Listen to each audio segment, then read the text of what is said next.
Bueno, el 40% realmente es una actualización de los montos que se estaban percibiendo. Esperemos que las sumas finales se aumenten en más, teniendo en cuenta que el gobierno nacional, pero esto todavía hace falta un tiempo para que se decida, teniendo en cuenta que el gobierno nacional está restringiéndole a la capital federal, a Cava, está restringiendo una importante cantidad de dinero que antes se lo daba por subsidios al transporte para, dicen, repartirlo con el interior.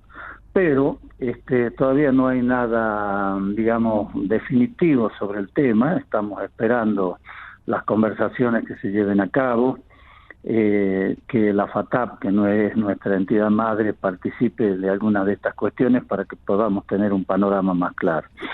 El tema es que concretamente a nivel nacional se habla de restringirle los ingresos a la capital federal, pero no se habla de restringirle a la provincia de Buenos Aires. Claro. Y este es un tema central porque la desigualdad que nosotros denunciamos permanentemente a nivel nacional es que el AMBA, o sea, la capital federal y el Gran Buenos Aires, son los grandes poseedores de los recursos de estos subsidios al transporte.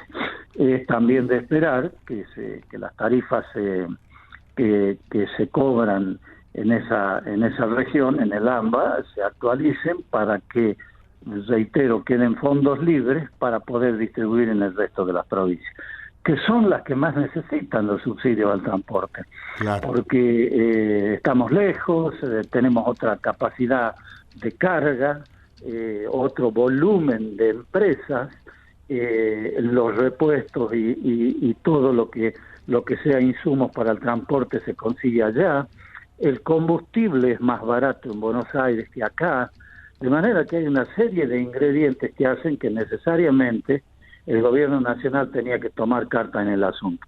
Espero que tomar cartas en el asunto no sea una cuestión política y nada más que eso. Claro, a mí me parece, Oscar, que es de vestir un santo para desvestir otro, ¿no? Pero que en realidad el problema del transporte en la Argentina todavía está muy lejos de solucionarse. Así es, así es. Yo siempre hago mención a que hace 15 años o algo más, el transporte no tenía subsidio, el transporte tenía tarifa, tenía regulaciones, se respetaba una X cantidad de empresas por corredores, lo que hacía que la competencia sea regulada y no desregulada para que entre el trucho, etcétera, etcétera, que son los que perturban la ecuación y los borderos de las empresas. Entonces, este es un tema que hay que analizarlo profundamente. Hoy hay subsidio al gas, subsidio a la electricidad, subsidio al transporte, una gran cantidad de subsidios. Está bien que se quiera asegurar a alguna clase de menos ingresos dentro del país con algunos subsidios, pero no en forma generalizada y privilegiada como se hacía o se hace hasta el momento, donde las ciudades o las regiones del país que más recursos tienen, que mayores sueldos ganan, sean las privilegiadas al momento de pagar una tarifa que se subsidia con fondos que todo el país paga. Claro. ¿Cómo le va, doctor? Buenas tardes, Claudia Palacios lo saluda. ¿Qué tal, Claudia? Hacíamos referencia al inicio de esta nota del 40% y usted decía claramente esto sería una reactualización. ¿En qué porcentajes ustedes esperan que el subsidio realmente llegue a compensar estas grandes diferencias que usted acaba de detallar? Mire, en principio nosotros nos acomodábamos, digamos, con una actualización conforme a la inflación.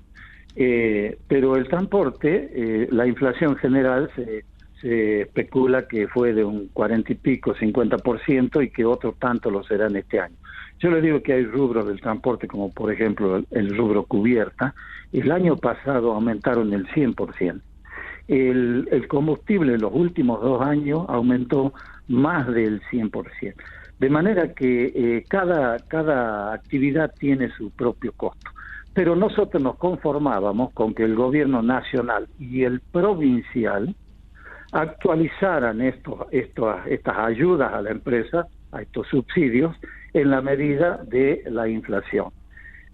Porque tenemos salarios que se ajustan con inflación, etcétera, etcétera. Pero estamos todavía, lo que se dice todavía no se ha hecho. Ese 40% seguramente vendrá de parte del gobierno nacional, pero a nosotros tenemos que evaluar para ver si es suficiente o no. Claro, inclusive el otro día planteamos que otro de los problemas que hay tiene que ver con, por ejemplo, las paritarias salariales. No es lo mismo el volumen que puede manejar la línea 60 de Buenos Aires que el urbano acá en San Salvador de Jujuy. Y sin embargo, correcto, el urbano tiene que aceptar los parámetros que aceptan en Buenos Aires. Hasta en eso hay desfasaje. Exactamente, esa también es una gran injusticia, porque allá se sientan el gobierno nacional, la UTA, y las empresas del sector urbano del AMBA arreglan todo, no hay problema con los salarios, porque si la inflación fue el 50, démosle el 50, 55, no hay problema. Total, la plata viene vía los subsidios. En cambio, eso no sucede acá. Claro. Es decir, acá tenemos que competir, tenemos que tener un subsidio insuficiente y además tenemos que pagar los salarios que ellos arreglan, porque ellos no discuten salarios, simplemente los implementan. Esta es una de las grandes cosas que también sucede en este país. Claro. Muy bien. Bueno, ¿usted estima que en 10 o 15 días habrá más claridad sobre en este aspecto, sobre este tema? Sí, yo pienso que sí, porque ahora se dice mucho y como usted sabe estamos todavía en periodo de semivacaciones y no hay grandes definiciones. Inclusive tengo entendido que no va a haber extraordinarias en el Congreso de la Nación, habrá decretos, pero todavía no se sabe a ciencia cierta qué es lo que va a pasar. Claro.